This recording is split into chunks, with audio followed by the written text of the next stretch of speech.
I'm going to pass, and I'm going to pass over to our lovely presenters. So perhaps Liz and Daniel and Sose, if you could introduce yourselves and take it away, we'd be happy to, I guess, officially kick off the Building Your Brand and Pitching to Press session. Sure thing. Sure. Did you want me to go first this? Sounds good.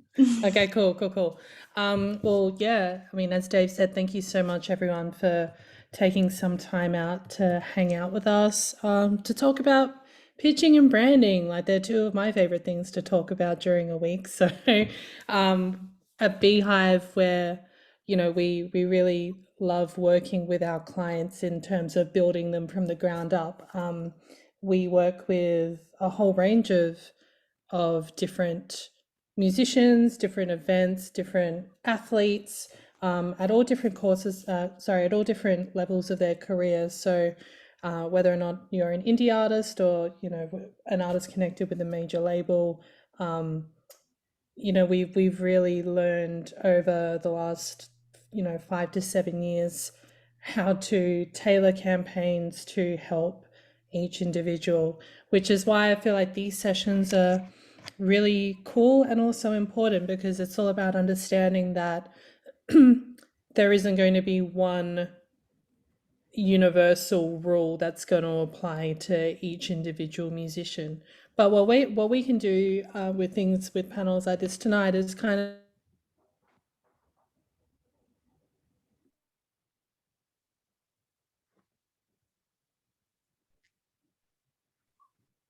Is Sos frozen for everyone or just three kind. me? Nope. Well, are we all good? Yes. You're back. Oh my God, sorry. I think my internet is now unstable. So we're going to take you through 3 different elements, or 3 different, I guess, crucial elements of building your own sort of brand and getting your pitches out there.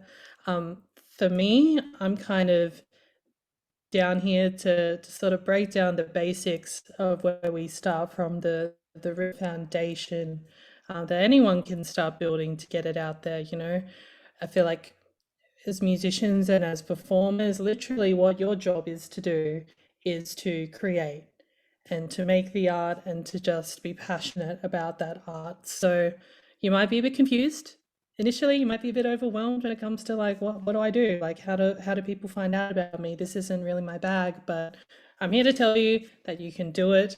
There are some things that you can do yourself, which are so easy, which I'll get into now. So the best thing that you can have on you to begin with, and it's going to be the best weapon you can have, is a strong vision of who you are as an artist, or at the very least a strong idea of the concept of the music or the art that you're getting out there and that you want to represent.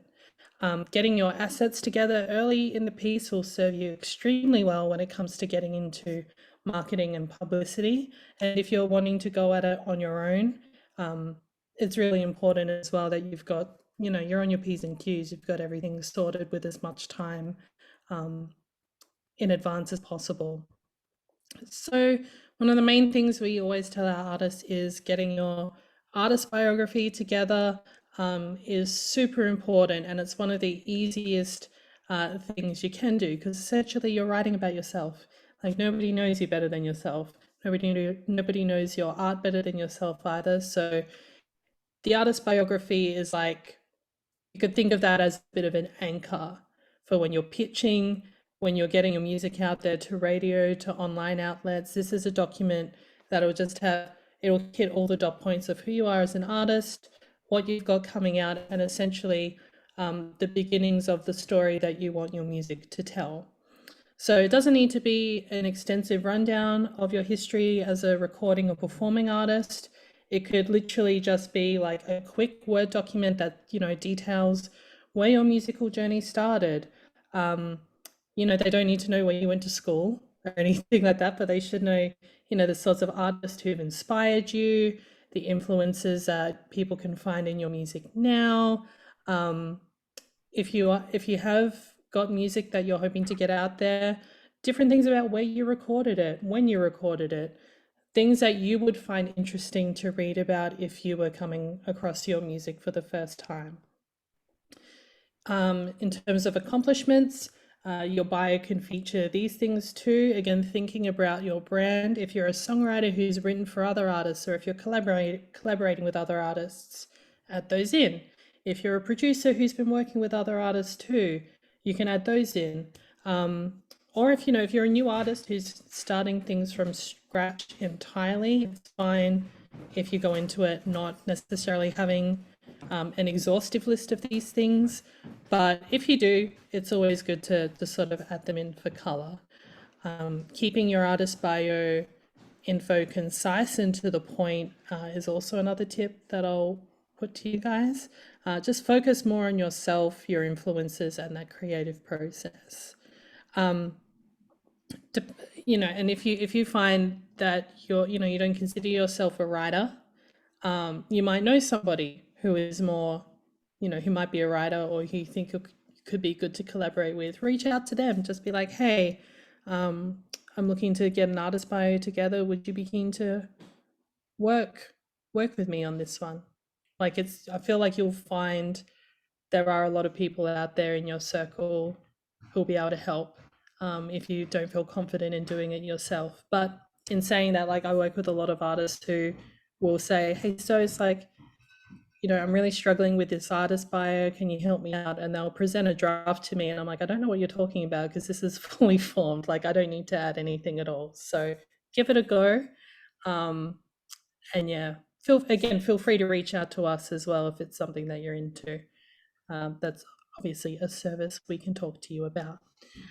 And then further on to other artist assets that we would say are essential that you have in order before you even think about embarking on pitching, servicing, or distributing your music. We're talking about press photos, we're talking about music files, we're talking about all of your links being in order. So we'll run through those and sort of break them down a bit further. So just think about it. If a media outlet or a radio station has to be coming back to you off the back of whatever pitch you've sent them, asking for an updated press shot, or if they're a radio station and if they have to ask you, hey, could you send me a downloadable file? It's not necessarily the best impression you want to make first off. So having these all together in a folder ready to go with the pitch, which we'll get into later on, is going to be, it will take you so much further in terms of making that first impression really count straight out the gate. When it comes to press photos, ensure that if you are going to produce new ones, make sure that you've got your photographer locked in and in the can and you've got the session actually underway. Have them shot and delivered to you by the photographer at least a fortnight prior to you servicing anything. So this means that if you need to edit anything, if something goes wrong, you've got enough time to fix it.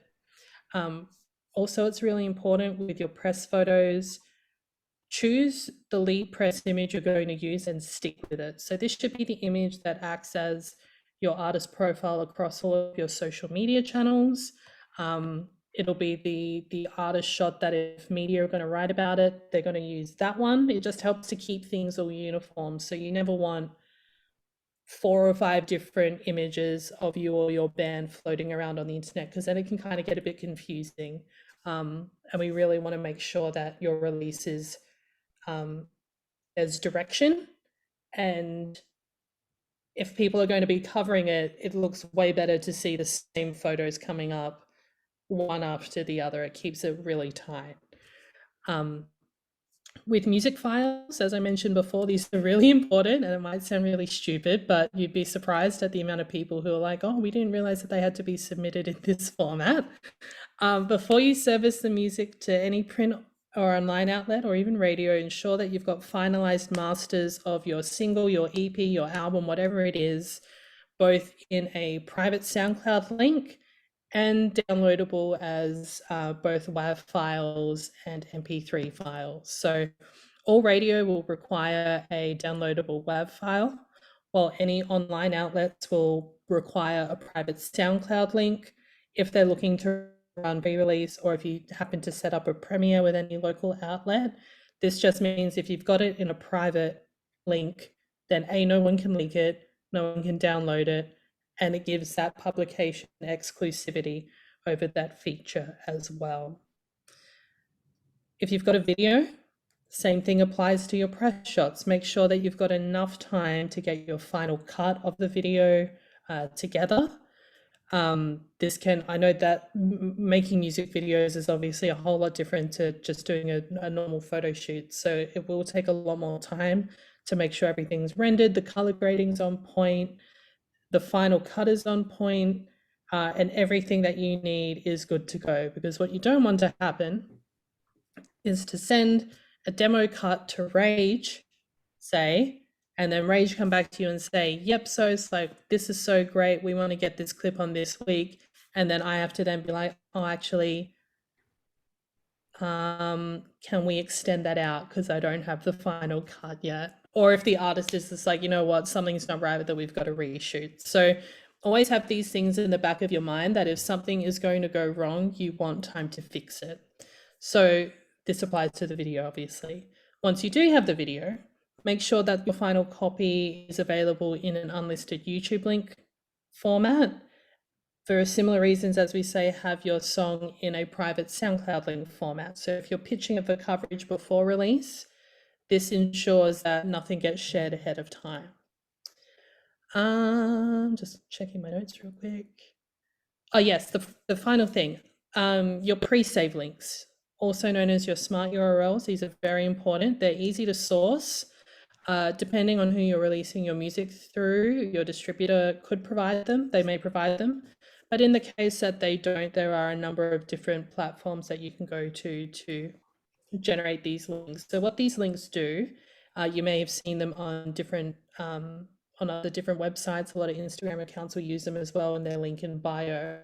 But your pre-save link will essentially take you to a landing page where you'll be able to list all of your online music stores. So Apple Music, Spotify, Amazon, Deezer, all of those streaming platforms that will offer music fans or your audience the ability to pre-save the track. So on release day, it'll automatically appear in their libraries. We require, again, because they're so easy to generate, we require all of our clients to have these ready like weeks in advance when possible. Just so by the time it comes to pitching and release day, we're driving all of that traffic from media and everyone who gets our press releases straight to those online stores and streaming platforms. So that's probably one of the best ways you can start to see where your listenership is coming in from. If you are linking to an online store, like you can just make sure that all of the traffic is going to where it needs to be. So I guess from my end, those are the big three, or the big four, depending on your video: your press photos, your videos, your music files. Music files should be number one, everybody, and your pre-save links. If you've got those four as your main assets and you give yourself enough time to actually get them together, you'll find that the rest of the process of getting your brand together and getting your music out there will come so much easier. Trust me on that one. We've done it many times, and it's unfortunately one of those things that you can only learn through going through it. So the fact that, you know, we get to sit here with you tonight and sort of give these tips, it makes me feel good, because, you know, the more we can give you guys to sort of set yourself up for success, it makes the job worth it. So I think we might be providing some of our notes to participants after this. So if you've missed anything, don't stress. You can sort of run it back and go from there. But I think Liz is going to take the reins next, and she'll be taking you through more of the digital aspects of branding and getting your presence together. Yeah. Everything that Sos has mentioned or run you through really leads into your digital planning. So having your bio and creating your bio, whether you write it yourself or you work with someone else, really helps to formulate your tone of voice. And it really, it's a really good exercise to kind of do, even if you need to refresh your bio, because it reminds you of your story and your journey and even what your objective is. So it might sound funny because your objective as an artist is to either get booked on shows or have people listen to your music or have people watch your video. But it's, yeah, all of the points that Sos has run through are really important to formulating your messaging and your digital calendar. So I suppose when we strip it down to the basics, you really want to know who you are and what you want to put online. So some artists really like to bring people into their life and open the door and show, you know, if you've got kids or where you live, or you know, bring your family into the fold. As it really is up to you. There's no right or wrong way to kind of bring people into your life. You can have it as open or as closed door as you like, obviously always being respectable. Sharing is caring, but sometimes too much sharing, you know, can kind of, you'll know where the line is.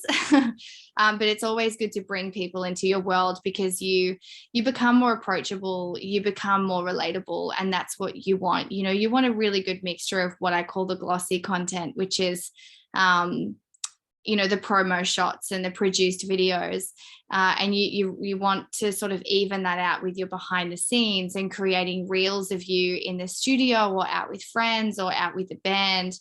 That is more authentic and less produced. So the glossy shows that you're serious and it's really good for media. And then the sort of BTS and the authentic content shows that you're relatable and that you're an artist, but you're also a person, just like the person who's watching your Instagram.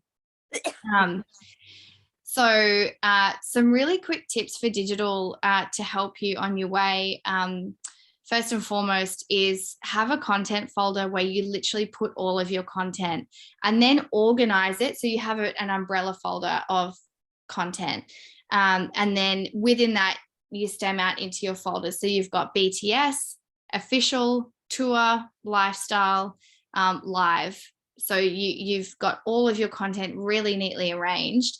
And then when you're off cycle, when you're off release cycle, you can just go in and have a look at what you've posted, what you haven't posted yet, and just post a live shot, or for a throwback Thursday or flashback Friday, or if you're promoting a show, you've got your live footage or your live images from previous shows ready there, and you don't have to go scrolling and finding.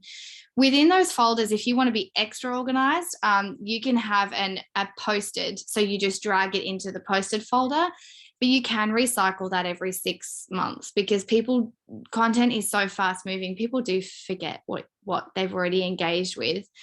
So don't feel scared to repurpose content that worked really well, especially if it's a reel or a cover or a video. You can definitely always repurpose this. If you've got a music video, having BTS video, so you might have your really lovely produced music video, having a reel to back that up, because video content does so well of your behind the scenes, is a perfect supporting asset, and it helps you want to think about the longevity of your release or your objective. So the more that you can be posting and bringing people back to the stream now, watch now, buy tickets now, the better. And the way that we do that is to organize our content effectively. Schedule your posts.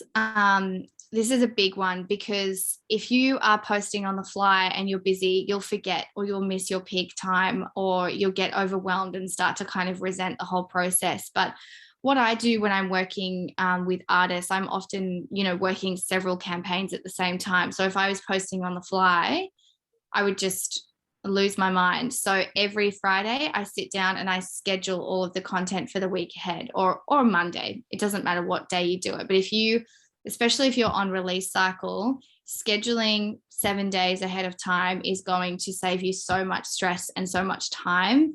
And then as you get press features, you can just post those on the fly. Know when to post. So you get a lot of insights from Instagram and Facebook. Navigating the new Meta upgrade and finding your insights on Facebook is quite difficult at the moment. They've taken it away. So unless you're still on the old Facebook user interface, you'll be fine.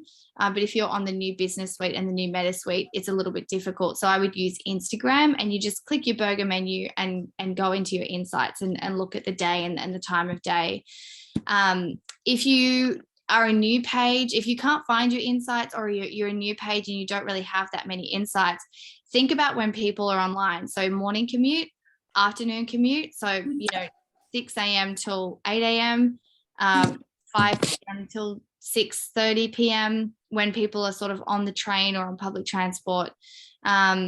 Lunchtime slump, which is usually between 12:30, but then the afternoon slump at 3 p.m. till 4 p.m. we usually see a massive spike. For I think every single page I've ever worked on has a spike from 3 till 5, and then you can see it go down, and that's probably when people are making dinner or whatever they're doing, and then it goes up again at couch time between 9 and 11, and usually most pages have a massive spike at 11 o'clock, which I call the bedtime scroll. So just think about when you're on your phone, that's when you should post. When think about your habits, you're probably going to catch people in the same time. Another really good one is try and post a video every 6 posts. So we've just talked about posting when people are online. Now we want to think about what keeps people on your profile. So this is also a good one for if we're pitching to radio, we take, I've sat in front of Richard Kingsmill at Triple J before, or Nick Finlay, and he's opened an Instagram page straight away to look at an artist's Instagram and looked for a video. So if you can have a video every 6 posts, it means that the moment someone goes to your Instagram profile, there will be a video clickable immediately. And that means that they can see that. And obviously when I say a video, if it can be music related, even better, because they want to know what you sound like, especially Triple J. They want to know that you sound good. In a live format, whether it's a throwback post or a live show, whatever it is, try and have a video post every 6 posts.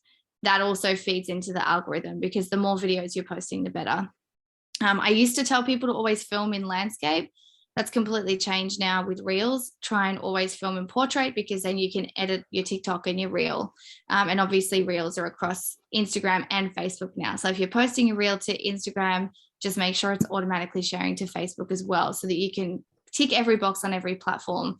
Adding to that, YouTube Shorts. So YouTube have, you probably all already have seen this. They've introduced Shorts. It's literally called Shorts, and that's their version of TikTok and Instagram Reels. Use your stories to, before I go into that, just on posting a video every 6 posts, try and post 4 times a week when you're on cycle, and try and hit that 3 times a week when you're off cycle, because you don't want to lose the hard work that you have built during release cycle and have that slump when you're not releasing. You really want to maintain it, even if you can do Sunday, Wednesday, Friday, and have that as your go-to days to post. And then when you're in release cycle, 4 days a week is fine. Every day is even better, but not necessary. Use your stories to share your life. So don't go overboard on the story so that you've got like 50 little white dots at the top. But definitely, if you're wanting to bring people into your life a little bit more, don't feel that you have to use the newsfeed. Use your stories, because it expires after 24 hours. You can even treat it like a vlog. YouTube vlogging used to be massive. And when I worked at a label, we had most of our artists vlogging, because it just moved the needle so much with streaming. But now that's stories. So you can treat your stories like a vlog almost. And I mean, you could do that with Reels as well. But obviously the beauty of stories is that it disappears and you don't have to think about it. And it's a really nice way of opening the door. Enjoy the process of engaging with your fans on your posts. So it's really important to make sure that you're liking comments that people take the time to leave on your post. If you don't like a comment on your post, it's a bit of a negative gearing or a little bit of a negative mark from the algorithm. It's also kind of, if you think about it, if someone says hi to you at a show and you ignore them and walk straight past, that's kind of what not replying to a comment on a post is. So you don't want to ignore anyone. You want everyone to feel loved. Even if you're just, you know, love hearting the comment is fine, and that's amazing. But an extra win and an extra tick is just leaving a comment, even if it's just a love heart reply or like, you know, thank you hands emoji, just something. Basically the algorithm supports you if you use the platform the right way. So if you're posting but you're not engaging, Instagram is kind of going to, and TikTok is kind of going to go, well, they're not using the platform the way we want them to, so they're going to go down in the newsfeed. We're not going to post them to the top. If you are on release cycle, try and set, say, 10 minutes. I don't want to say every day because not everyone likes to be on social media every day, but every couple of days, if you can dedicate 10 to 15 minutes during peak time, so morning, afternoon, and nighttime, or just morning and afternoon is fine, to just go through your news feed and like everything that's appearing on your news feed, you'll start to see over time. It's definitely not an instant overnight thing, but over time the algorithm starts to support you and you'll see that you're getting more engagement on your posts.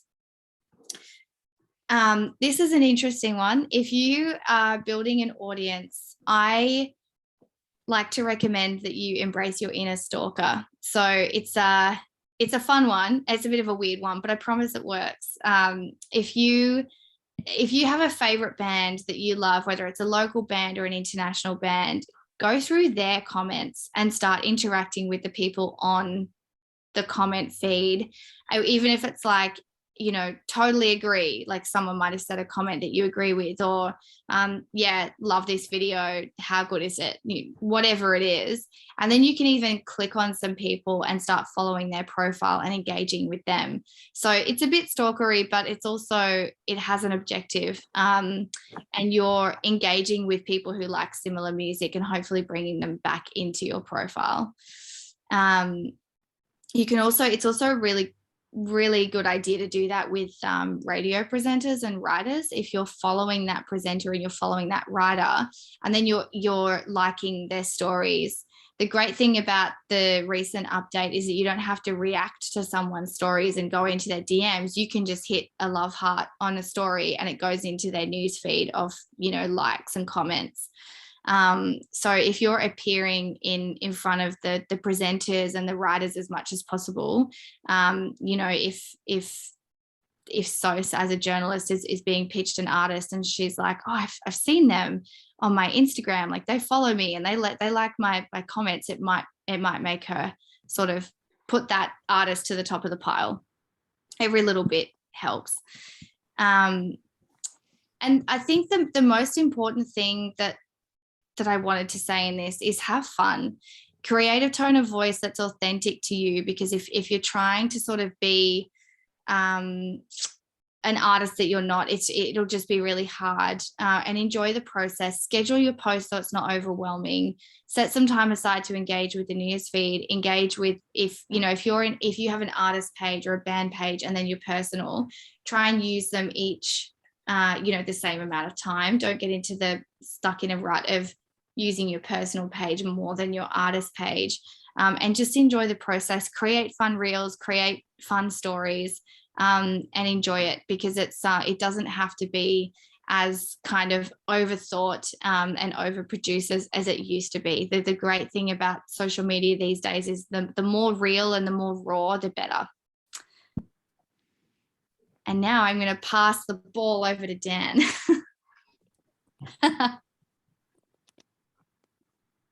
But you're on mute, Dan. You think 2 years of Zooming, I would have figured that one out. Thanks, Liz. Thanks, Sos. I'm just going to go over essentially now the pitch, which is kind of what you're going to be sending off to media or to journalists. Once you've got your song ready to release, you've got all your assets ready, you've kind of built a bit of a base for your brand and who you are as an artist, and you're ready to kind of share the story of yourself as an artist and the song that you're going to be putting out.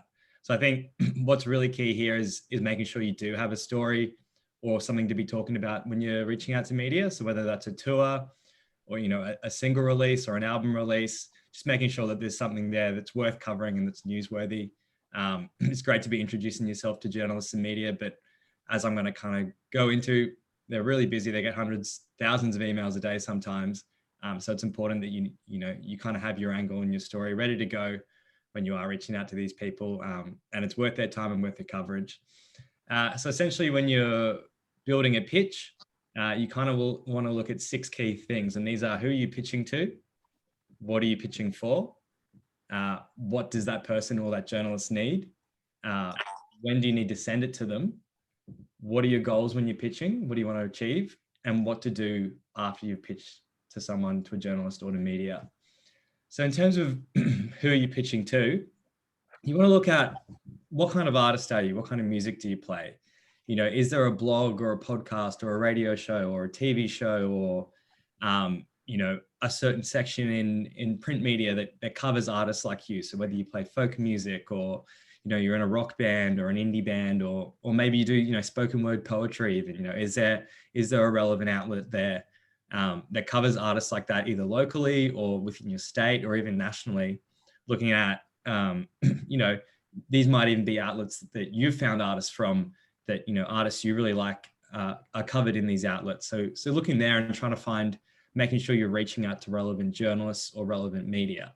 And again, you know, with radio as well, you can go to community radio and reach out and look at all their programming. So 4ZZZ up here in Queensland has a big list of all the shows and all the programming that they have across, you know, their 24/7 broadcasting, and looking at those shows and going, okay, you know, if I'm a folk artist or a rock artist, you know, what shows are playing rock music? And you can go through and see, you know, what similar artists are getting played where. And then you can reach out to those journalists and those radio presenters and say, hey, you know, like, I've seen that you've played XYZ artists. I've got a really similar sound to them, and send through a pitch going, you know, this is my song, this is my story. And similarly as well, if there's a presenter or a journalist who you know is passionate about the type of music you play, you know, I think it's easy to see journalists or presenters or media as almost like an email behind a desktop screen.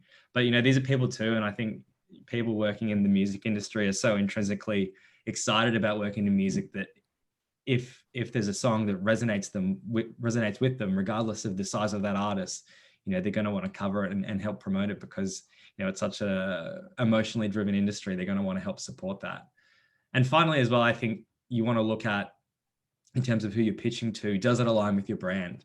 So, you know, again, is this show, you know, do they talk about things that align with your brand? Is it the right type of music, the right type of audience going to be listening? You just want to make sure that you're reaching the right people, and you're not reaching the wrong audience, or you're sending a pitch out to a journalist or to media who just aren't, you know, are going to ignore it because you're an indie act and they only want to cover hip hop or pop or things like that. So you just want to make sure you're really specific with who you are reaching out to.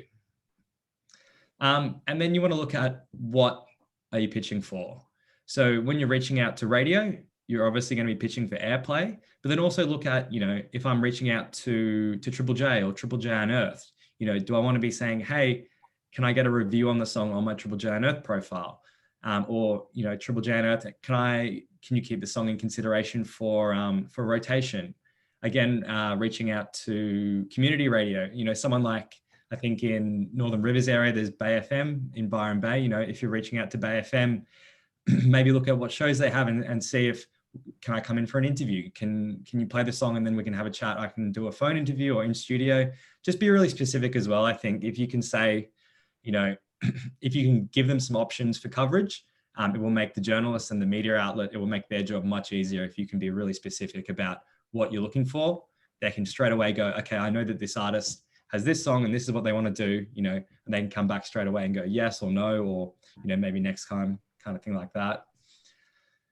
And then again, as well, is the person that you're pitching to the most relevant person in that organization to be pitching to? And does your pitch need to be altered slightly between presenters or between media? So when we're pitching through at Beehive, we'll kind of do up a generic pitch, which has kind of 4 to 5 key dot points about the release, about the artist, about the achievements.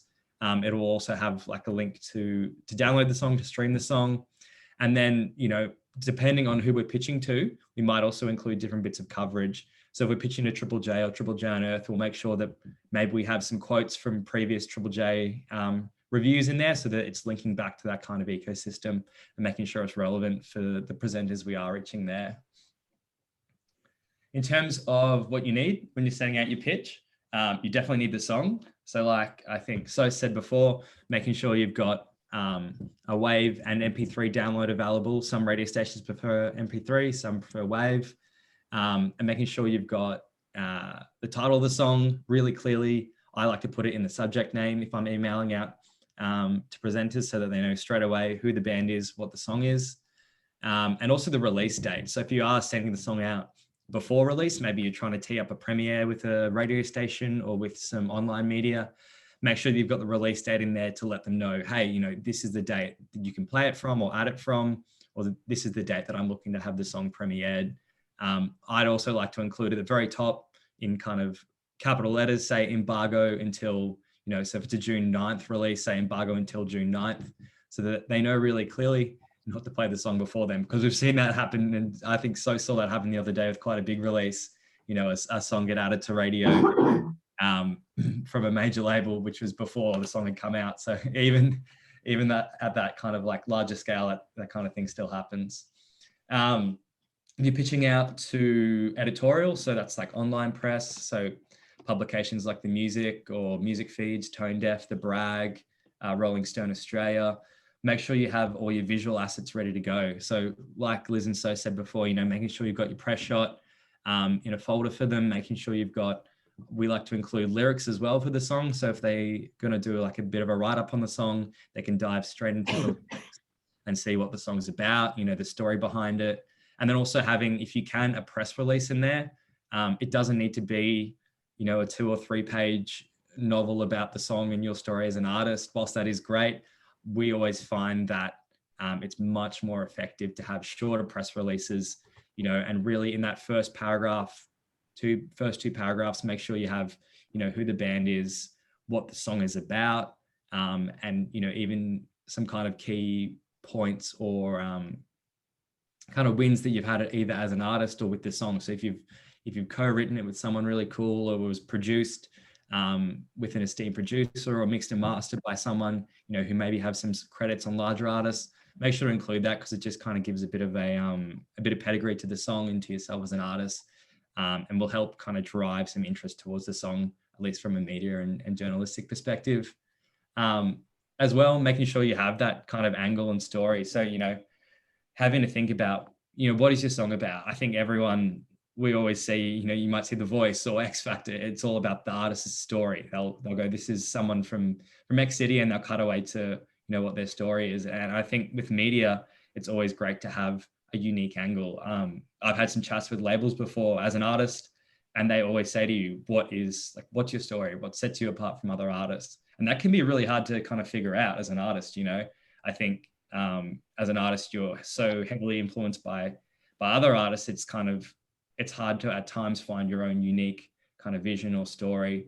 But if you can really have a think, and even if it's just within the song, you know, maybe the song is about, you know, you lost your card or you lost your job, or, you know, some kind of unique perspective, or maybe it was recorded in a forest somewhere with you and your 3 friends, like something that kind of sets it apart and is a talking point, we find can really just help grab attention, whether that's when you are pitching, or even if it is picked up by media.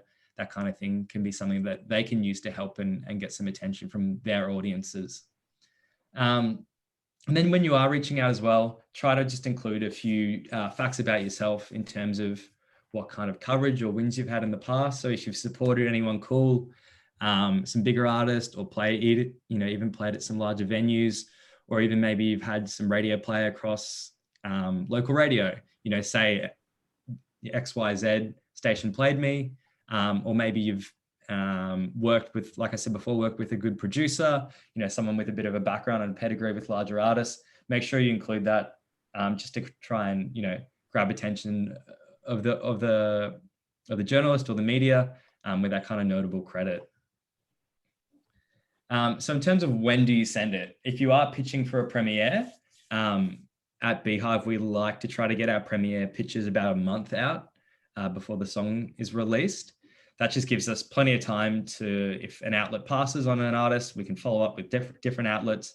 And we are finding that a lot of media does get kind of booked out 2 to 3 to even 4 weeks in advance. So just make sure that we have plenty of time to pivot our strategy or change tact if we do need to, and get in early with those outlets. So I think, like So said before, if you have your assets kind of ready 2 weeks before you want to start pitching, and then you want to be pitching maybe if you're trying to get a premiere, either with radio or with an online outlet, maybe 4 weeks out, you really want to have everything organized about 6 weeks before your release date, I'd say at a minimum, which I know can seem like a lot of time, but it really does fly by. And especially if you're chasing your tail, trying to get press shots together, or waiting on a final master, or waiting on mixed notes back. I've seen those things, unfortunately, just build up, and that can really kind of hinder a release. So it's better to be organized and, push your release back 3 or 4 weeks, because we've seen that really be effective when you do have that time up your sleeve to make sure it's effective. And as well, if you are pitching for a premiere, make sure you're really clear about that again, so that they don't play the song or cover the song before the release date. Then if you are pitching the song for radio play or coverage, we love to do pitches on release day. I like to get mine out the morning of release. So if I have an artist with a song out on, I might use tomorrow as an example. I have an artist with a single coming out tomorrow, and probably around 8 a.m., 9 a.m., I like to get all my pitches out. So that's to radio and podcasts and to online media as well. And that way, the press release will go out in the morning to those outlets, and then I'll also follow up in the morning with a direct pitch and requesting, whether they're an interview or airplay or review or news coverage. And that's just kind of on release day, you're reaching out to media twice, and it's just, I find it can be really effective with making sure you're kind of front and center in their mind and in their inbox, and making sure that they see your name, and you find a lot of the times people might not connect or even recognize something when they first see it, but if they see it a second time or a third time, they're more likely to kind of pick it up and take note of it. So that's just about, trying to stand out among the masses of what is, a lot of the time, hundreds or thousands of emails to certain journalists or certain media outlets. Excuse me, just one moment. And so you want to look at what are your goals when you are pitching. So you want to make sure your coverage is super relevant and is suiting the song, as well as kind of suiting where you are as an artist. So if you are an emerging artist, you're probably not going to reach out to the Sydney Morning Herald or the Australian to try and get coverage. Whilst that would be amazing, and that's not to say that they would never cover it. We've found, especially with artists doing their own pitching, your time is very precious. You typically, you're working full time. You're trying to make time for your art outside of work. So to also add in servicing your music, that's such a small window of time. So we'd usually recommend it to be, try and be as effective as you can with that time. And to do that, we want to be specific and appropriate for the song. So again, looking at, if you are if you're an artist in a certain area that plays a certain genre, looking at where that coverage has been picked up before, even talk to musicians who you might be friends with who are in your area and go, where have you been? What radio stations have you been played on? What online outlets have covered you? Are there any blogs? Even looking at, the venues that you've played at, where do they advertise? Where are they promoting their shows? Can you promote your music within those avenues as well? And just looking to, and then as you emerge and grow as an artist, if you're starting to tour locally, you can start to reach out to press and radio outside of your hometown, outside of your home city. Excuse me. And also focus on building relationships. A lot of the time, you're planning to have a long career, and a lot of these journalists and online media, they also plan to have a long career. So the chances are high that you're going to cross paths again. So you want to make sure you're just being respectful, and at the end of the day, you want to focus on the longevity of the relationship you have with this outlet, because you might need something 12, 18, 24 months down the track. So just because someone might pass on your music or it doesn't connect with them that time, doesn't mean it's not going to happen in the next 12 or 24 months. I've always found a great kind of mantra to stand by in the music industry for myself is to just, never burn any bridges, always treat everyone with as much kindness and respect as you can, because you never know who you're speaking to or who's watching you, or, where someone might end up. And if you are able to help people out along the way, then that favor might be returned to you in the future as well, which is always a nice way to kind of have it come back to you. So if you've gotten your pitch out, what do you do next? Well, you will have to sit tight for a couple of days. We usually like to give it about a week from when we've sent out our pitch, and then we will follow up. And again, this is following up kindly and respectfully to the publication. So you've sent them an email about a week ago, and now you're looking to go, okay, where have I had coverage? So maybe you've emailed out to 20 different outlets and you've been able to score a couple of pieces of online coverage and maybe some local radio spins and an interview on a local station as well. So you go back to the outlets who haven't covered you and go, hi, hope you're well, just checking in, letting you know this is where the song has been covered. We've had some coverage here and here. I also spoke on X radio station about the song recently, and we've had some airplay here. Just wanted to check in about the song and see. I love to say, have you just had a moment to take a listen? No pressure, just have a listen to the song, and even just ask for feedback. A lot of the time, if you ask for feedback, people will come back to you and go, maybe the song wasn't for me, but keen to see what you do in the future, or we really like the song, the artist just isn't quite at the level of the ones we're covering at the moment. So, check back in with the next release. Or they might even go, a lot of the time I will have people come back to me and go, thank you so much for following up. I missed this completely. Great song. Let's tee up some coverage. So just remember, I think a lack of reply isn't that they don't want to pick up the song. A lot of the time, people are busy. They get hundreds of emails daily, thousands weekly. So it's about just touching base again and keeping to update them on where you're at. Again, if you have, a show coming up, let them know how that's selling. We love to use, with larger artists, we like to use their ticket sales to try and leverage coverage with Triple J or Triple J Unearthed to go, they're doing a national tour, it's 50%, 60% sold out, this is an artist who's having pick up nationally, this is why you should be covering it. And you can do the same thing in your, with your local media, you can reach out to local radio or press and go,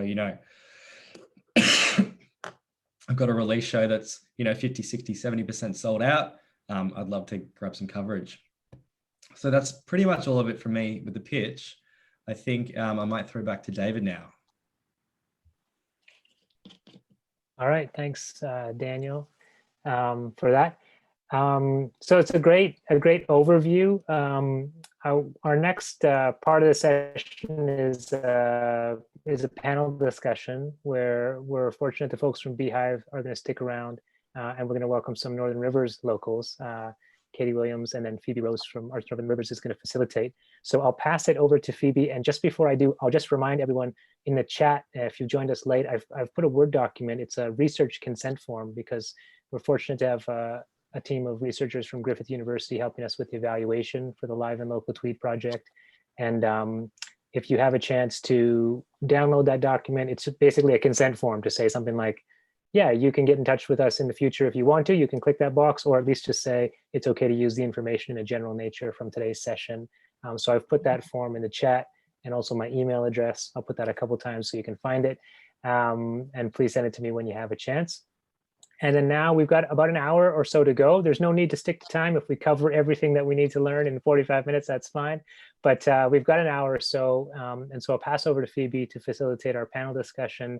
And Phoebe, I'll just maybe kind of raise my hand or interject as we get towards maybe the last 20 minutes or so when there's some questions from the audience. Feel free for audience members to put questions or comments in the chat and we'll try to address them. I'll have a look, and Phoebe as well. But then also if you want to use the raise hand feature, we'll make sure to make it as interactive as possible, because those of you who have participated in the sessions for you, hopefully we can make it as relevant for your context as possible where you're at. All right, with that, I'll pass over to Phoebe. Thanks, David. Can everyone hear me? Yeah, okay, cool. And thank you everyone from the Beehive and Katy. It's all very great to be here. I just thought I'd start off obviously by acknowledging the lands on which we're all meeting virtually today. I'm on Bundjalung, the Bundjalung Nation of the Widjabul Waiwal people. And I want to pay my respects to the elders past, present and emerging. So that was a really great kind of intro into pitching and our branding and what we need to do is the boring side of music, not the boring side, but stuff we don't really think about as musicians when we're first entering. If maybe the panelists would like to have a quick whip around and reintroduce themselves and maybe give everyone here a brief intro on how they entered the music industry, because we all fumble, we don't all come in amazing at branding. So maybe Katy, will start with you because Hello. Beehive crew just pitched. Okay, I'm Katy from Revolutions Artist Management. I'm the director of Revolutions. I also have a record label, Revolutions Records Australia, and I look after 45 musicians, 17 DJs and 15 roving artists. And I guess I come in at the agent management side of things. So mine would be more on the grassroots side before we actually get to doing all of the pitching and stuff like that. I have great faith in PR companies to do a fantastic job with all of that stuff because I find it incredibly overwhelming. So great work, Beehive. I think that starting when you're trying to build your brand and all that sort of stuff with your as being an artist, I think a really good place to start is getting yourself out into as many venues as you possibly can, regardless. Now, this is a very controversial issue, but regardless of whether you're doing originals or doing covers, I have artists that have got releases out at the moment that have been cover artists for a long time and they've got a massive fan base because of it. So I'm a big believer in if you can do that, it's a great way to build your fan base as well. So that's number one thing. Number two thing that I wanted to say was going back to what Beehive were all saying, which was about the EPKs and things like that going into your bios and stuff. I think that there's some really important things with your bios, like not to use the words such as, which to me is really annoying when I see somebody that's written a great bio and they go, you know, I'm similar to artists such as. It's like, that's a really big faux pas for me. I get, yeah, find another way of saying it. So yeah, I think things like that are really important. And high-res photos, don't, one thing that I get a lot of is I get an artist that will approach me and they'll send me a list of things like, you know, they'll put them all in separately, put it all into an EPK, get onto something like One Page Link or something like that, and bring up do an EPK like that, but get your high res photos on there because I'm sure Beehive will say the same thing. Yeah, putting a really bad quality photo in there is a really bad way to go. So my thing's more at the grassroots level, I think, which is kicking artists off in the first place to get to be able to do releases and move into people like, which I would personally do, move into people that handle PR like Beehive because they're great at what they do. So yeah. Can we just confirm that everyone here, because I assume we have some emerging practitioners, know what an EPK is? The electronic press kit, just the acronyms. I know sometimes people do struggle with that, so I just thought yeah, good point. Good point. I don't know what it is, to be honest. Okay, yep. Yeah. So does someone from Beehive want to give a quick update on what an EPK is? Just make it simple and easy. Sure. Yeah, so the EPK is essentially like an electronic press kit. So this could be a Google Drive, this could be a Dropbox folder, or a one-page link, as was mentioned before. So it's just a central place where you'll have your artist bio, you'll have your high-res press shots, you'll have the music files, like all in one central space. So when it comes to sending it out there to whoever it is you're pitching to, you're just sending them one link as opposed to sending an email with like 6 different attachments to it. So it's just, yeah, a central place or a central folder where you'll have all of your media assets and artist assets easily accessible. And this is aside from your website and social media as Yeah, well. So you're not that's sending correct. people to your social media or your website. You've got a specific place for this. Yeah. Awesome. Your EPK's kind of got all of that stuff. Just to interject for 2 seconds, your EPK has all that stuff. So you put in your Instagram links, your Facebook links, your Twitter, your website links, you know, your high-res photos, your a couple of videos, your bio, all that sort of stuff, and it just goes into one spot. I personally, in management, prefer to receive that than a whole pile of, and then having to go back and saying, can I please have this? Can I please have this? Which is what was discussed earlier, I think, by Liz or Sos, one of the two. But, you know, you don't want to have to keep going back to people asking for the same thing. Just do it in one hit. And an EPK is actually a really good way to do that. Yep. Thank you. So anyone from Beehive want to have a little chat about their background entering into, I know, so say you are a writer, you mentioned at the beginning that you didn't come in as a musician into then the PR world. Yeah. No, I didn't. I was saying before that I can't play anything and I can't sing anything, which is why I write about everything. No, I come from a music journalism background. Outside of PR, I freelance for a lot of different titles. Music Feeds, Rolling Stone, Enemy Australia. I do a lot of commission pieces as well for different labels. So I actually do a lot of artist bios outside of Beehive PR, whether or not it's with indie artists or artists who are on labels like Sony or Universal Music. I really enjoy working with artists in that way and kind of helping them along. But yeah, I started doing PR with Beehive late 20, it's probably early 2018, maybe.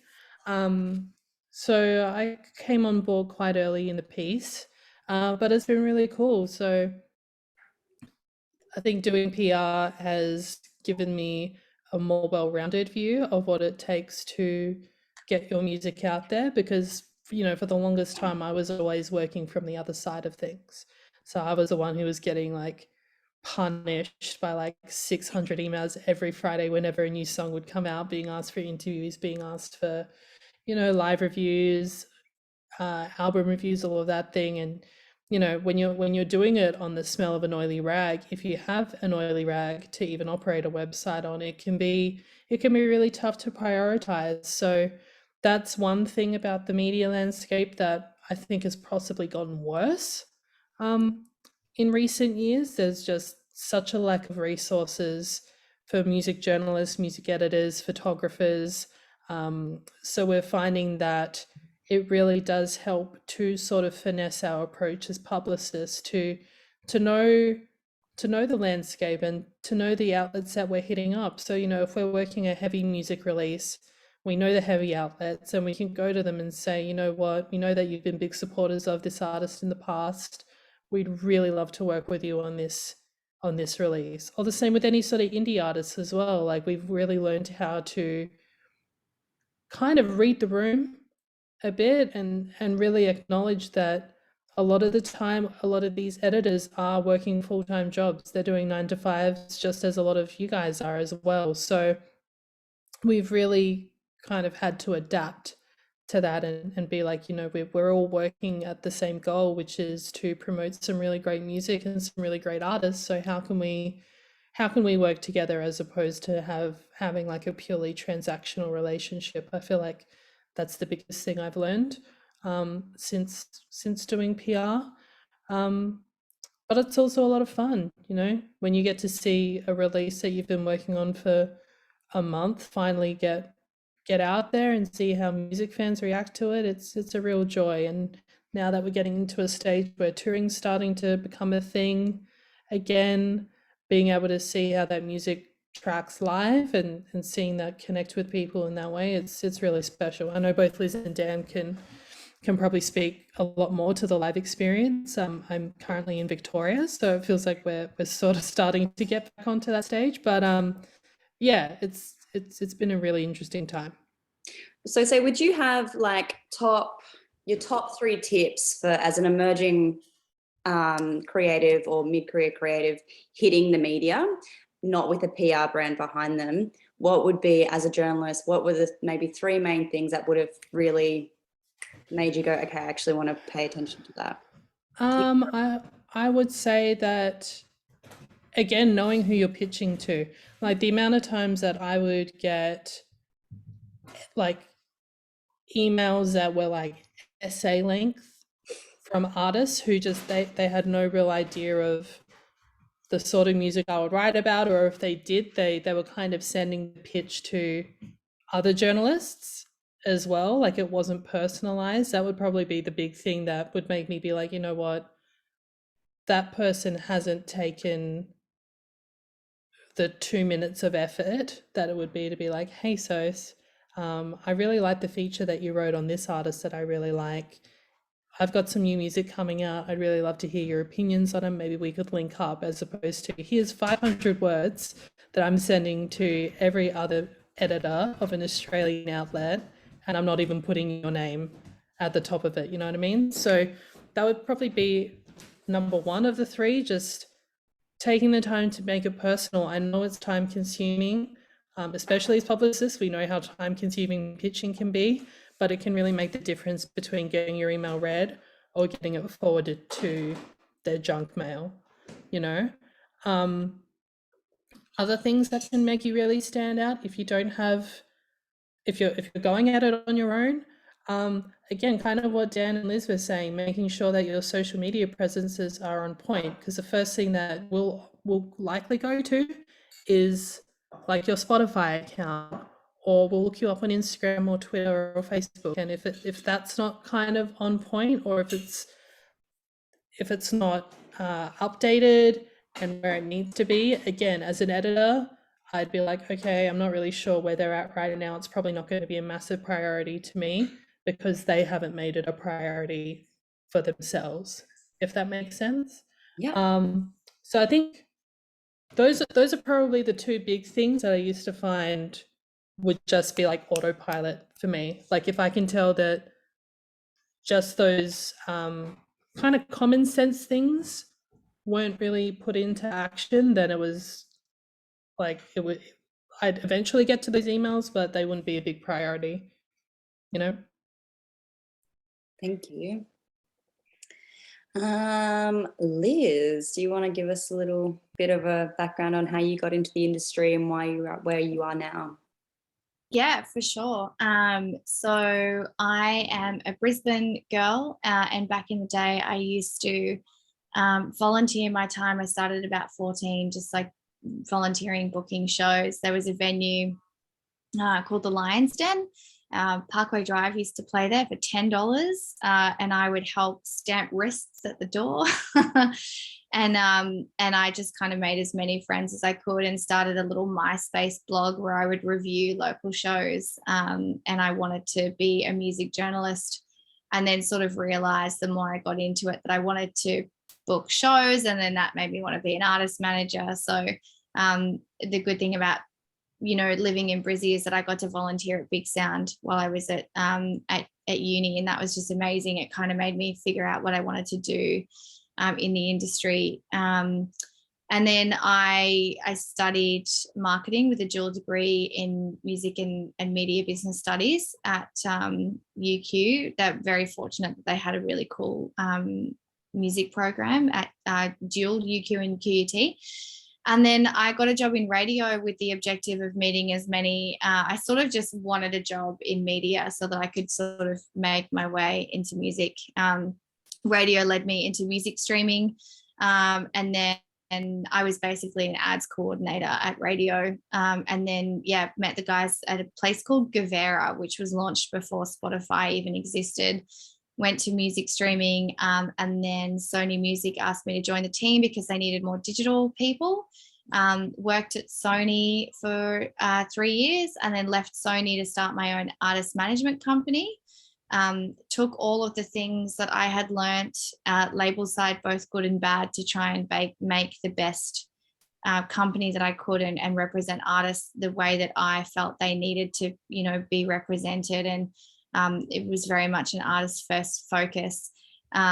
During Arrow, I have managed a host of different artists. I currently manage Sam Faye, Lupa J, Jeans, and Jock. And when I was managing Bad Pony, I think it was Bad Pony were the first artists that we used Beehive for PR with when we took Bad Pony to South by Southwest. Absolutely fell in love with Sos and Sammy, and yeah, used Beehive for a lot of releases for our artists when they had budget. Became very good friends with Sammy, and then I started sort of offering digital services through Arrow Agency, and then stopped because it was getting confusing between management and the services roster. And Sammy sort of said, did you want to bring your digital love to Beehive? And here I am in the Hive, working with amazing artists on digital and still doing my artist management as well. So we're very lucky at Beehive. Sammy is so supportive, and we each sort of have, a lot of us have something that we're doing in the industry on the side, and she supports us kind of living our dream, really. I think we're all lucky bees. So yeah, that's my story in a nutshell. Amazing, thank you. Dan, can you give us a bit of a update on your entrance into the world? Yeah. So I'm probably the newest bee out of Liz and Sos. Well, I definitely am. But I started in music probably when I was 12 or 13, playing drums, loved punk rock, rock and roll, all that. And then fresh out of high school, I formed a band. And we were a band from 2012, and we just played our last shows last month. So that band, we toured Australia, we toured over in the UK, we were signed to a label. And I kind of really found enjoyment and fulfillment in the kind of artist management and branding and marketing side. So whether that was managing our day-to-day as a band, or working to market our releases or our upcoming tours. So I really enjoyed kind of that side of it. And so I decided, I had dropped out of uni to pursue the band, but as the band started to wind down, I jumped back into a degree, and am just about to complete a Bachelor of Business with a marketing major and international business major at QUT. And I'm also in another band now, and we just signed to a European label, and got some touring coming up for the rest of the year as well, hoping to get overseas this year, and working as a self-managed artist within that band. So being able to kind of be across marketing and branding for the band, and like have that artist perspective, but also working at Beehive, being able to learn about PR and the kind of industry side, to pitching and branding and marketing, and kind of taking both facets of being an artist and also being someone in the industry, and hopefully combining that. And I kind of got to start outside of being a musician in PR and marketing, because I would just have friends who were in bands or other artists, and they would come to me and go, you know, would you mind giving me a hand with my release? Like, I don't know what I'm doing. And I would go, yeah, sure. Like, so they'd come around and we'd work on writing a bio or putting together a press release. And then it kind of came into a bit more of a formal thing, and I was doing some freelance kind of pitching and press for some of my friends' bands. And so through that, I kind of got a bit of a taste for working as a publicist and working we also did like some digital marketing campaigns with a couple of artists. So I got a taste for that outside of like my own kind of artistry. And then a job came up at Beehive and I jumped on it. And yeah, Sammy's been really supportive, and it's been nice to juggle both being an artist and also working as a publicist. So plenty of fun. Amazing. Well, Sammy sounds amazing. And that sounds great. Maybe you could start with answering this first question, and then I might throw it up to Katy as well. I think it'd be really important, so particularly for the emerging crew that are in tonight, talking about how important viewing your brand is as a business, and also as important as rehearsing your music. Do you think that's true? Yeah, 100%. Absolutely. I think,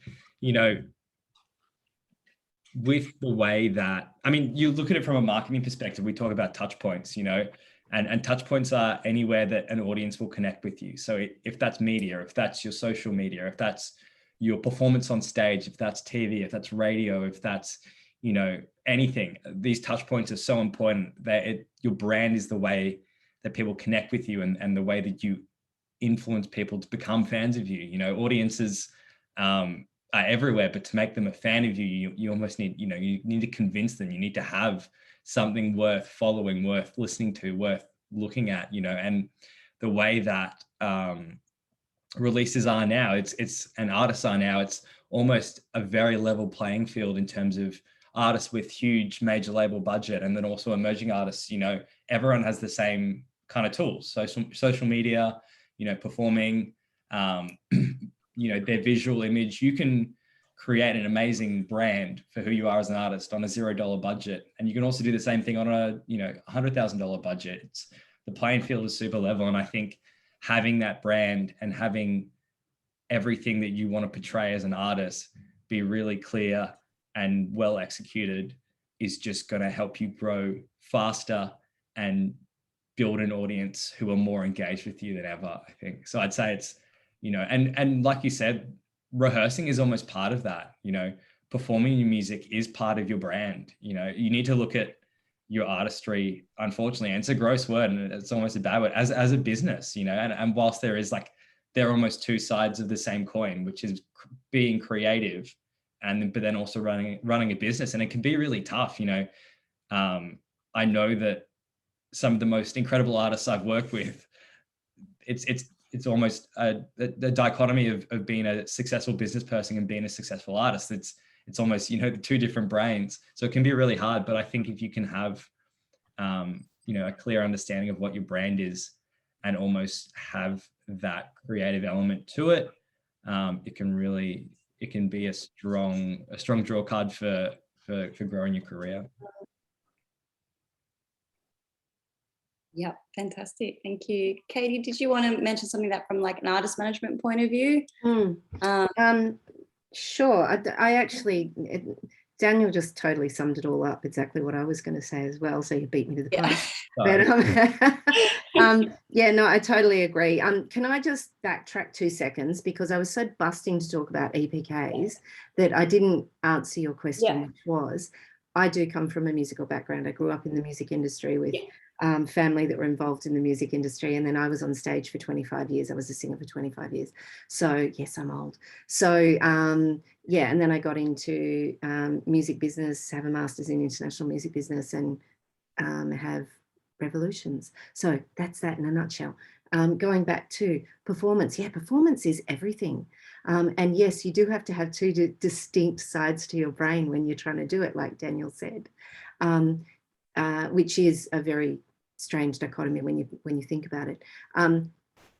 Every person that sees you play, every person that comes to one of your gigs is a potential fan, and you need to be able to walk out of that gig knowing that you've done a fantastic job. So with your performance, so that's that side of it. But getting those people to actually like you and be a fan is you actually like networking with them, talking to them after gigs, doing all of that sort of stuff. That sort of stuff is just as important as being the performer. You do have to have both sides going on all the time. It can't just be one or the other. If you can walk out of a gig at nighttime and know that you've got, I don't know, 500 or 500 new followers, which is really important to get you to the point where you're, with your releases and stuff like that, that you're getting supported with all that stuff. It's very, very important. So yes, Daniel said everything that I was going to say. Exactly right. Very well rounded. Yes. Thanks. I guess seeing some of the people here, I know we're not all 18, 19. Sorry about my dog. So the importance of social media, because we've talked about that a lot, and I know a lot of people, social media is not a natural, it doesn't come to us like it does a 6-year-old. But the importance and how important it actually is, like we've talked about it a lot. and those that aren't from the instant generation of Instagram that are still kind of, you know, maybe starting out late or, you know, changing their band or practice or whatever, leading into social media, the importance of it and how it is actually quite an important thing in the current state of the industry. So anyone want to jump in on the importance of that? That's all I'm going to say. It's everything. Without it, you know, it's not like the old days. This is a completely new ball game. You know, it used to be a case of physically going to a record company and knocking on their door and saying, hey, here's my demo, and it was on, you know, a cassette or a CD or whatever the case was. These days, it's completely different. So it's very important. But Liz, you were going to say something.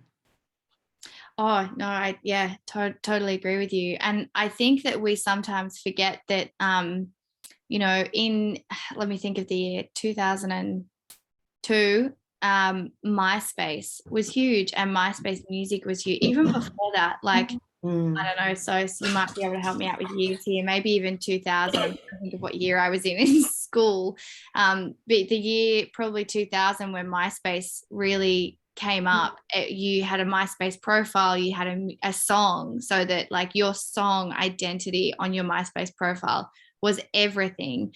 You know, Crafter from I Killed the Prom Queen back in the day sort of put Prom Queen on the map because of MySpace bulletins, and he became like MySpace famous. He was like a MySpace influencer, and then he went on Big Brother. Like, that just goes to show how, I can see Dan laughing, how it just goes to show how important social media has been for such a long time. And I think that we get caught up in thinking that it's new, but it's really not. It's you know, it's always been important. It's just that it's evolved so much. And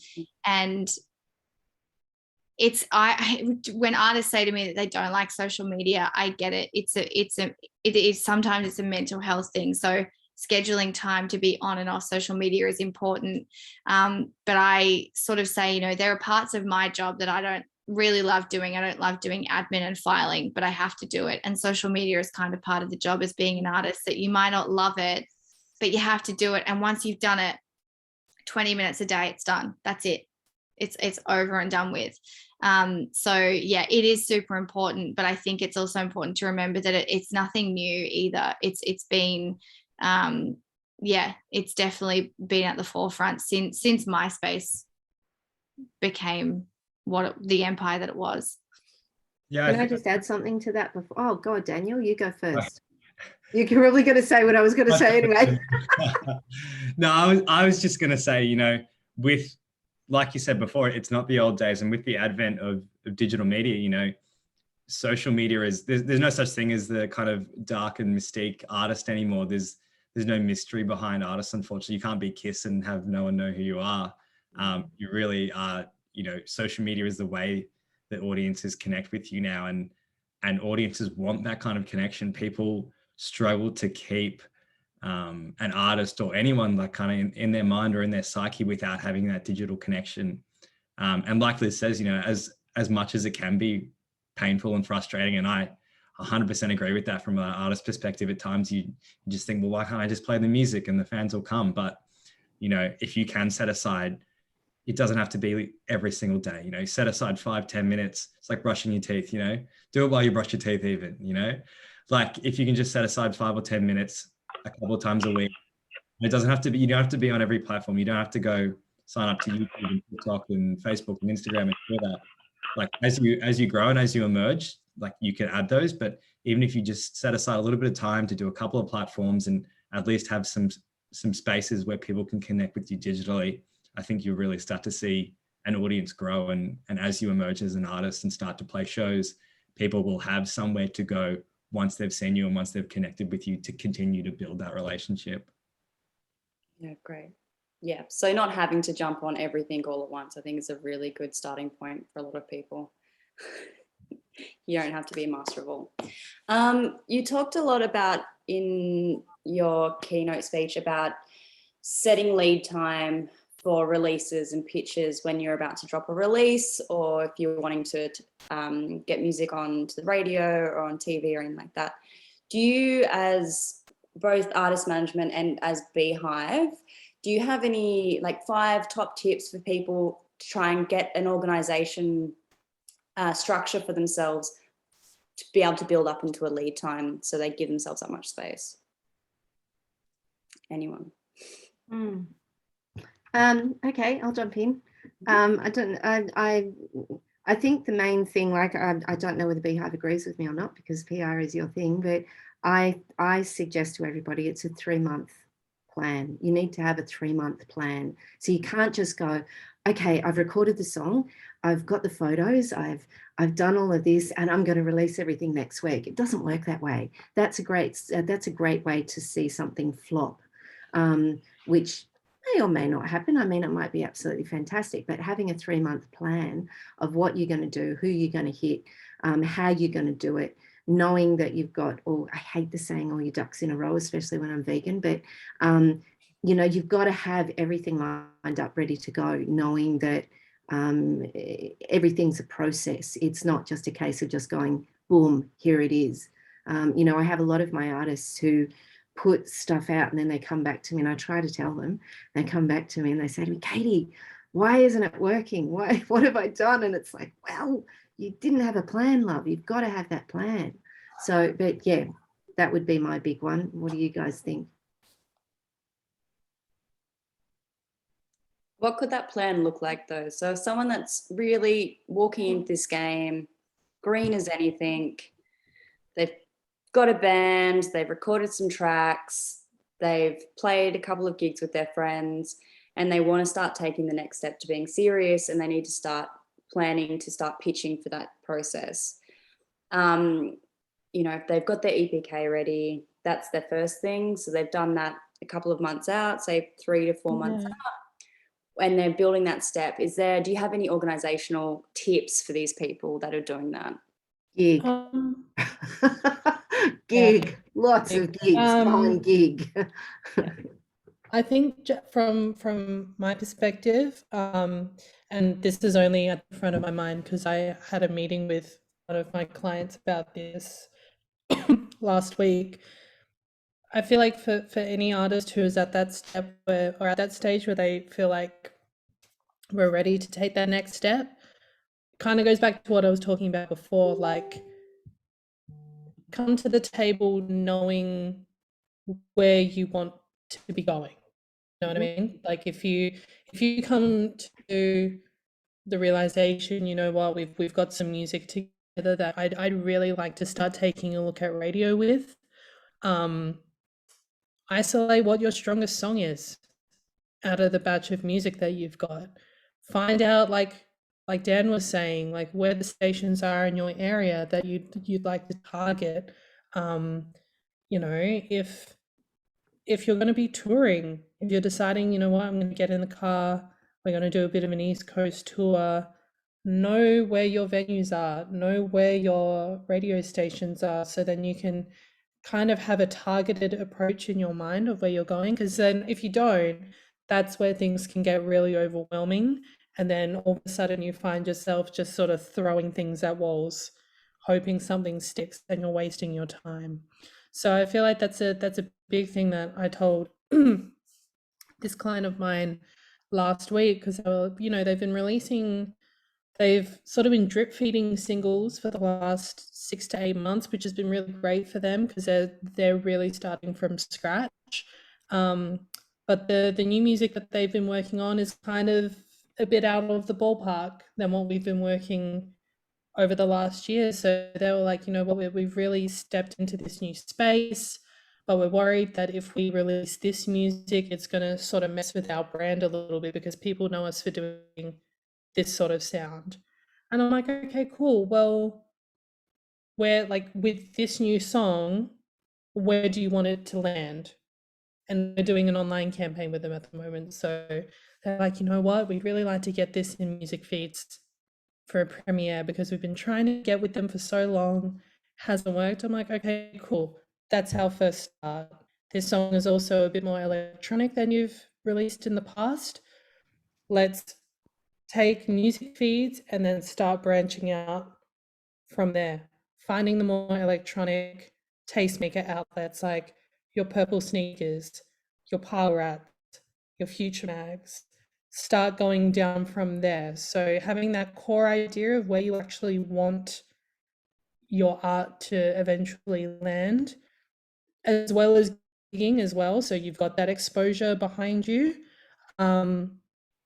That's possibly one of the biggest weapons you can have up your sleeve, honestly, just because, you know, if somebody passes on you, if, you know, you get met with a couple of rejections here or there, it's kind of like, well, that's okay, because I've got a list of these other places where I really know I want to take my music to, you know? Yeah, awesome. I want to just note the time here. So we've got about 20 minutes or so to go, and we've started to get a few questions in the chat. So I just wanted to check in. Phoebe, are you happy for me to feed you one or two questions, or is there something you still wanted to get from the group before we go that direction? No, let's start with some questions. Yeah, cool. And thanks so much. I've just been listening on the sidelines. So we got a question from Michelle about where to start looking to find the right photographer or media when you're first starting out. And what kind of price would you expect to pay if you're asking someone to come up with some of those professional shots? So that's one of the questions. I can answer that for locals if we're regionally based. There's a website called Northern Rivers Creative that Arts Northern Rivers run.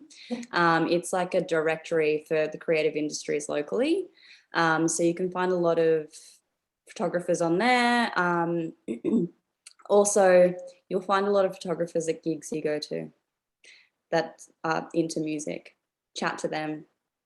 That's another one. Pricing varies depending on where you are and what you're asking for. You would expect to pay between $500 to $2,500, depending on who you're asking for. Yep. I just Katie? wanted to add to that just quickly. I've had a lot of artists over the years who haven't got the finances behind them to be able to do it. And I've sent a number of them to colleges like SAE up our way, where there are film students who, you know, some of them are really good, or Bond University, but considering we're Northern Rivers, we'll go with SAE, or Southern Cross Uni, you know, the music students up there, well, not the music students, but the film students up there. And a lot of those people come up with some really good stuff. There's also the TAFE. The TAFE is another, that's another exactly. great outlet. Yeah.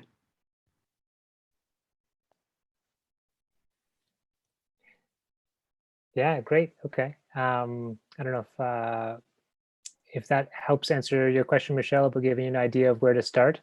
I've sometimes talked at a few unis, and some of the students have posed to me that kind of question, like whether it's looking for media content or a manager. I'm a musician, but I'm not at a level where I can get a manager yet. How do I get one? And then on the other side of the class, there's someone who's a manager who doesn't really have a portfolio yet, who's looking for some musicians. And so I often kind of mention them, like, find someone who's at your level, who also wants experience and would be happy to collaborate with you.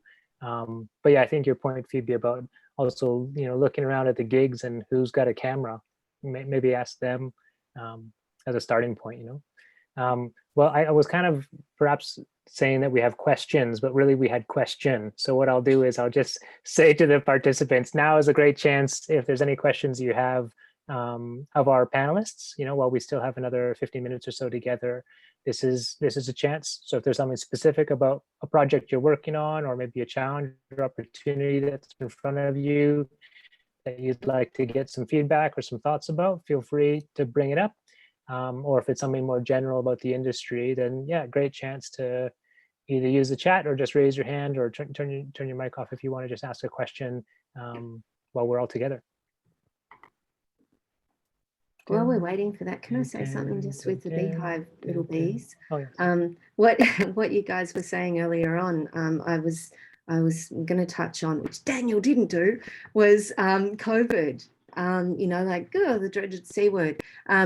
How much it's changed how a musician relates and how a musician gigs, because when we couldn't go out to gig, sorry Melbourne, I know that it's on its way, it'll come, you know, like New South Wales has picked up, Queensland has picked up, we're doing really good up here, You'll make it. It's okay. But the whole social media thing with having COVID drag us all into our houses, I think that's where a lot of people have also come out of the woodwork with being able to push their music. And I think that the biggest thing that came out of that was the quality. Everyone was just sticking whatever they could up there and losing the beauty of what social media was about.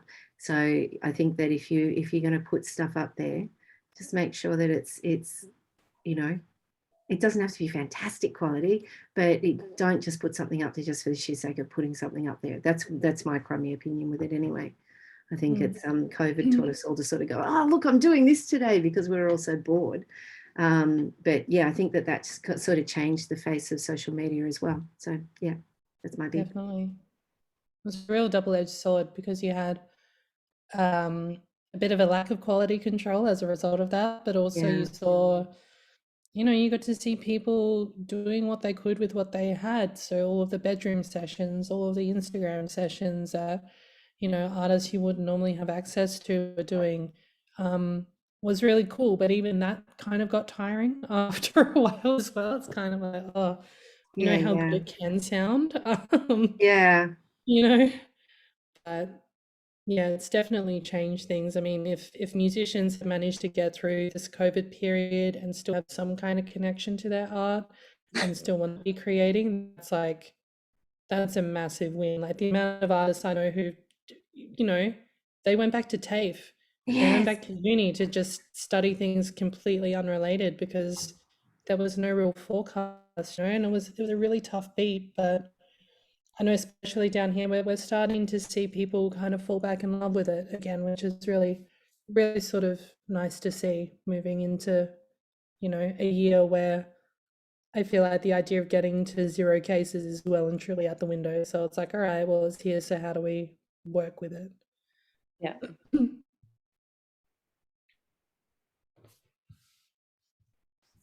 Did anyone in the audience question anything? Yeah.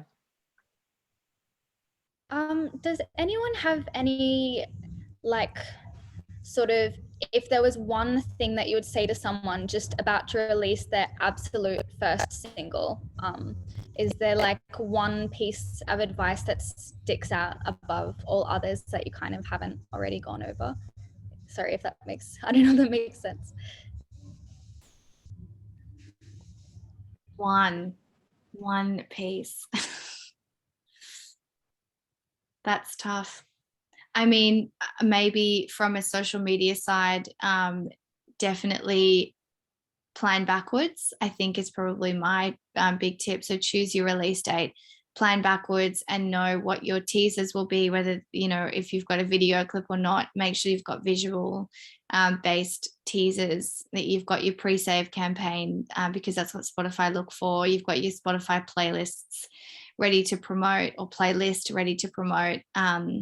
You know, when you're posting your press shot, when you're revealing your artwork, and just plan everything backwards. That would be my personal top tip.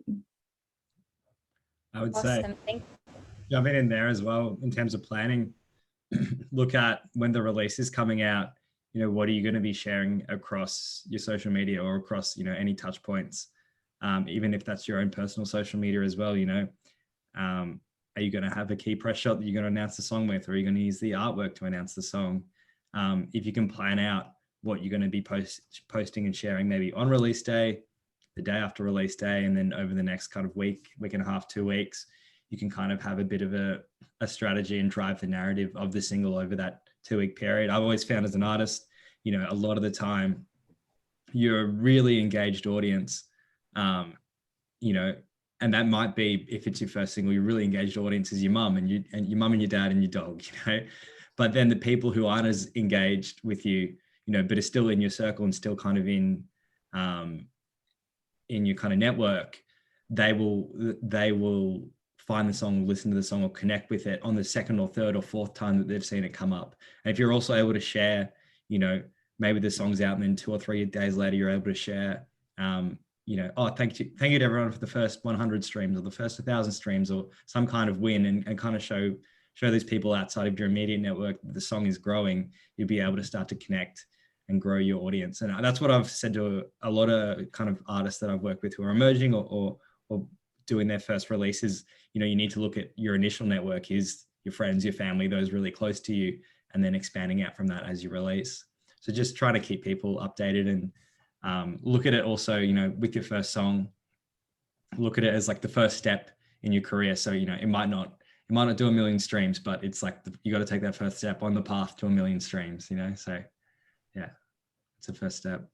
Celebrate the little wins. Totally. 100%. You have to celebrate the little wins. Otherwise there's a lot of losses out there. So if you don't celebrate the wins, you're missing out. Yeah. Thank you. And good luck, Lauren. Yeah, good luck, Lauren. Thanks very much, guys. I had something little to say. One of the things that I think's a small part of all of this, but I think important, is from the beginning, from day dot, with looking at being an artist, is to develop a little thing called a logo. Because then with every promo that you do that goes out into the public eye, whether it's, you know, on social media or posters at a venue or something like that. So go to somebody like John Butler. John Butler's logo was always that, you know, retro sort of thing. Black Sabbath even did it. Like, everybody has a bit of a logo. Is that right, Beehive? Like, do you agree with all of that? I think that that's an important part of it. And you start at grassroots. Every time you do a gig, use your logo. People become accustomed to it. They become used to it. That's part of your branding. What do you guys say? Yeah, definitely. I'd say that's 100% such an important part of your branding. And it plays in again to, you know, what are your key visual assets, and how are you communicating your art as an artist? And a logo is just one of those things, alongside, you know, press images, and, you know, alongside the song itself is just another way for audiences to connect with you. And it's a visual element that does that. You can see that we've got a raised hand from Michelle, and then if there's time, there's a question sent to me from Bob. So maybe pass it over to Michelle if you wanted to ask your question. Thank you. Hope you can all hear me okay. Yep. My question is, I'm going to be honest, I'm in my late 50s and starting to do a genre like the divas. So I'm doing, you know, like Dusty and Shirley and Bassie and all those. So I guess my question is, how do you reach, is social media the way to reach a greater audience? If you've got an audience, say, that are a bit older and you want to expand it to a younger generation, what would I do in that case? Yeah, absolutely. I mean, you think about, I think about the, you know, 45 plus generation in my family, all of them are on social media. And I was going to say 100%. They're all on Instagram, and even if they're not, they're on Facebook, and they are all using YouTube, all of them. So if you've got a budget for ad spend, I would be posting some snippets of your performances and boosting them on Facebook. Make sure that you are active on Instagram as well, and leverage YouTube. Definitely leverage YouTube, and make sure that you've got you know, your tags in your video. The key with YouTube is making sure that the video description is what people will search for. Obviously, with an artist, you want your artist name and the name of the track. So we're not looking for searchable terms in that unless it's a cover. But yeah, make sure that you've got, rather than putting your name first, you would put, maybe it's, you know, Dusty Springfield cover by, and then your name by way of example. But yeah, you can definitely reach the audience, both older and younger, on socials. Consistency is key there. Thank you so much, everyone. And just, sorry, to add to that as well, if you are posting covers, make sure on YouTube, well, actually on every platform, search the hashtag of the artist that you're covering and just go through and engage. So on Instagram and Facebook, comment and like comments from people who are commenting on those videos. And then on YouTube, be part of the conversation as well. If you find a cover you love, make sure you comment and say, love this cover, well done. For example, or reply to the comments on the YouTube video, because that's the algorithm on YouTube, so more than any other platform, definitely supports people who are using the platform more, especially as a creator. Well, it actually kind of dovetails to the question that I had from one of the other panelists, which was about reaching an older audience. And I'm paraphrasing, but the question was around, if you've got people who are born in the 60s and 70s who still love music, and how do you find that market? And I think it was a similar question about, does it change? Is it just similar kind of approach in terms of the branding and getting your press out, or is there anything else that you do differently? I know you've kind of just touched on that a little bit already. I think I would say, from a general marketing perspective, I mean, if you're an artist who's of that demographic, trying to reach that demographic, look at where you're connecting with music and with other creatives. So, is that, I think Liz made a really good point about YouTube. I've seen artists who are playing music, I mean, I would call it throwback, but it's 70s, 80s, 90s music like that, and it's connecting really well with audiences over on YouTube, because there is an older demographic there. Anecdotally, both my parents, after dinner, they sit down and they open YouTube on their iPads and they watch videos from the 70s and 80s and people covering those kind of artists. So I think there's a really big demographic there. Same with Facebook. I think if you're in any local community groups, local musicians groups, feel free to share your work there. I think you can see some really good like local and organic engagement. And then also, where are you, if you are in an older demographic, where are bands who are playing similar music to you performing within your area? So that might be at open mic nights or jam nights, or at your local RSL or local, local hotel, or, surf life saving club, or things like that. Look at where artists are who are similar to you, playing that kind of style, and reaching that similar audience. Where are they playing? And then, go along to those events, say good day, say hey, say, I play similar music to you. Maybe we can put together a show at another venue, and they might be, putting together something coming up, and you can work together to kind of book some gigs as well. So definitely, networking with similar artists is a great way to reach kind of their audience too. Yeah, maybe time for just one or two more comments, and then it'll be time to wrap up. I see Bob's making a comment about throwbacks. I did think about that, throwbacks, when that generation starts. I was having dinner yesterday with a friend, and it was like a friend of a friend who introduced me to a guy who used to tour with the Grateful Dead. And so I was like, oh, throwbacks. Those guys are still around. Anyways, there's a question here about kind of Facebook or the metaverse, and about boosting and how to use that, and maybe sharing between platforms. So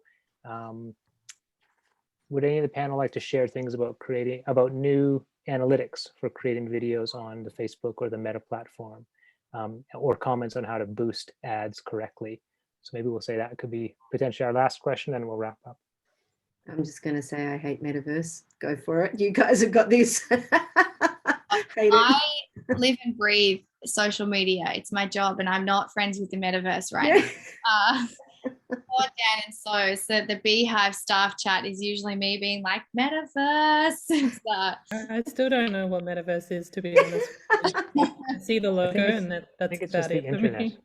Anyway. See the logo and it's Facebook has basically rebranded as Meta, and the metaverse is this whole universe that it's created, but Mark Zuckerberg has come out and said it will be 5 to 10 years before they actually get it right. So if anyone on here is hating the metaverse or confused, you're not alone. It's I suppose there are some really good there are some, I can see Sophia Fletcher's just said it's very it is, and I promise you're honestly not alone. If you have questions, DM this the Beehive Instagram account, we're Beehive_PR, and I'll guide you as best I can. But to answer the question directly, there are 2 ways that you can boost a post. So you can literally hit boost post underneath your Facebook post, or on the left-hand panel of your Facebook page, click ads, create ad, boost a post, and then you can boost from Facebook or Instagram. What you really want to be doing, that's the easy way to do it. So you can just boost, you can choose your demographic, choose your daily budget or your total budget, and it's a really basic form. What that does though is it goes into what's called manual placement. So in that screen, when you type in, say, ages 18 to 60 or 25 to 65 plus, it manually, and whatever region you might have, Melbourne, Sydney, Brisbane, because you're doing cap cities, or you might choose regional towns in the map. Whatever you've put in there in that screen, Facebook will just serve to only those people. If you go into the ads manager, which I think is facebook.business/ads manager, or if you just Google Facebook Ads Manager, it will take you there. It gets a little bit, the screen can be a little bit daunting, play around with it, but you'll see the name of your ad. Underneath that, you'll see like view charts and then edit and a bunch of other options. View charts is how you see the stats of your ad and how many people are clicking and engaging. In the edit, this is really hard for me to explain without showing my screen, but in the edit panel, it brings up a new screen. On the left-hand panel, you'll have your campaign and then 2 ad sets. The middle ad set, go into that, and then you can select it from on the bottom of the screen. You can change it from being manual placement to automatic placement. It didn't used to be that much of a long-winded process, but the reason I'm specifically saying this about when referencing boosting is because you want Facebook to be automatically placing your ad based on the types of people who are engaging and the types of people that the algorithm deems will engage with your post. Otherwise, you're kind of just risking wasting your dollar. And I guess that's why a lot of people seek out a Facebook marketing expert or a digital person, because it is a minefield to navigate. And I will, if you slide into the DMs, I'll help you as much as I can. But boosting is easy. You just want to make sure that you go into your ads manager and you really nail into or drill into the audience that you want to be targeting so that you get the most out of your spend. I hope that makes sense. I'm really sorry if that was a long-winded, confusing answer. That's great. And also just a reminder, the websites for Beehive are listed in the chat for Revolution's Artist Management, and for Arts Northern Rivers, I think Sophia might have put the Northern Rivers Creative one as well, if you're looking to connect with other artists in Northern New South Wales. Maybe this is a good place to wrap up. We're kind of on time. It's the end of the night. So I want to do 2 things. One of them is just to thank all of our presenters and speakers today for making the time, for sharing their experience. It's great to see local government and the music industry becoming friends in a way that benefit the community. So thanks for making the time. And of course, I want to say thanks to all the participants. It's great that you saw the value in the session. And a reminder to fill out the consent form if you have a chance to download that and email it to me. And then the second thing I want to do is I just posted another thing in the chat, which is a reminder that we've got our second workshop next Wednesday, the Business of Music session next Wednesday. Again, it's a similar format. We've got a keynote speech about kind of the menu of options that you can select from when you're trying to create your business structure and think about how am I going to make it in this career. And then a panel discussion that follows from some local artists talking about how they've done that. So please join us. The link's in the chat for next Wednesday at 6 p.m. And for those of you who are in or around Murwillumbah, this Saturday, we've got our second micro festival. We've got four venues hosting gigs. So that's the second of our 3 micro festival weekends. We've got Melissa Black, Murray Kyle, the Lovies, and the Snack. Some of you guys will know Martha Bartz. She's playing in a band called the Snack. So a little plug for the micro festival. It's all free. The music's between 10:30 and 2 at venues around Murwillumbah. Panelists, Phoebe, our facilitator, any final words, any goodbyes, anything to say before we wrap up? Thank you. Yeah, thank you guys for just, hanging out. I know it's a lot to take in, but we all appreciate it. And if you are struggling, Arts Northern Rivers is always around. Give me a call or send me an email. I'm happy to have one-on-one sessions with people, and also talk about money. Getting it, I mean. Yeah. Cool. And then I actually maybe should say a big thanks to our sponsors for the project, for the Live Music Office. It's kind of their initiative, but then also our project partners, Music New South Wales, APRA AMCOS, and Griffith University. And look at that, we're a minute from time. So let's wrap it up and say goodnight. Thank you. Good night. Thank you. That was excellent. Thank you very much. Thanks. You're welcome. Thanks, everyone.